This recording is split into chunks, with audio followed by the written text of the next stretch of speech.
Let's talk about bankruptcy. This is something near and dear to my heart. I've been doing bankruptcies forever. I've done thousands and thousands of them. And bankruptcy is a wonderful, wonderful tool in its appropriate use. And a lot of times people think of bankruptcy in a negative connotation, the emotions that come along with being a loser and you're a failure. I always tell my clients, think of bankruptcy as a tool. It's a business tool. Businesses use it.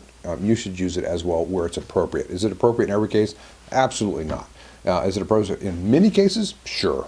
And what's the determining factor about whether you do bankruptcy and what can it do for you? You know, it depends where you are in the process. Now, if all you have is a mortgage foreclosure case and all you owe is the mortgage and nothing else, I think it's appropriate initially to just do the foreclosure case. But let's say you need a little extra help or you got more other types of debts. The bankruptcy can do a lot of things. The bankruptcy can stop or slow the foreclosure process, for one thing. That's a very powerful tool for doing that. It can potentially address the debts. For instance, I'm doing chapter 13, which we're going to discuss in great detail. So you can repay back the arrearages, you can mediate the arrearages, all kinds of things. It can get rid of second mortgages. It can take out unsecured debts like credit cards and medical bills and things like that, which may allow you the money that you need to pay the mortgage. And I'll give you an example. I saw clients yesterday who had $6,000 a month in credit card payments. And they couldn't pay their $1,400 a month mortgage because they were paying $6,000 a month in credit card payments. And so I'm going to just put them in a Chapter 7 and wipe out the credit card payments. Now, magically, they can afford to pay their mortgage payment. And so, these are the kind of things that you need to look at when you think about bankruptcy.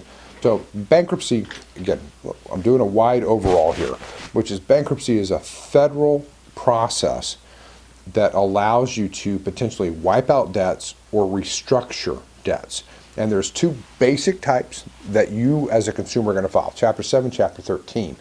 Chapter 7, we're going to talk about in a moment, is in general if you're going to wipe out debts. And so if you're going to walk from your house and you just want to wipe out the mortgage deficiency, we've talked about that a few times, the Chapter 7 is a very effective tool for doing that. It'll wipe it out, you don't have to worry about it anymore. Chapter 13 is a rehabilitation, reorganization type of bankruptcy that allows you to kind of restructure your debts. And typically when I'm doing a Chapter 13, it's for a mortgage foreclosure case because I'm trying to restructure the mortgage. And so those are the types of bankruptcies in general. If you're doing bankruptcy, I'm going to tell you though, I think you can very easily do a do-it-yourself foreclosure defense, and we're showing you how to do that in this series. The bankruptcies, it gets a little more technical, so I'm going to probably tell you that you need to see a good bankruptcy attorney if you're going to move forward on doing a bankruptcy. You used to be able to kind of sort of stumble your way through, but in 2005 they changed the laws and made all kind of ways to get dismissed from a bankruptcy case.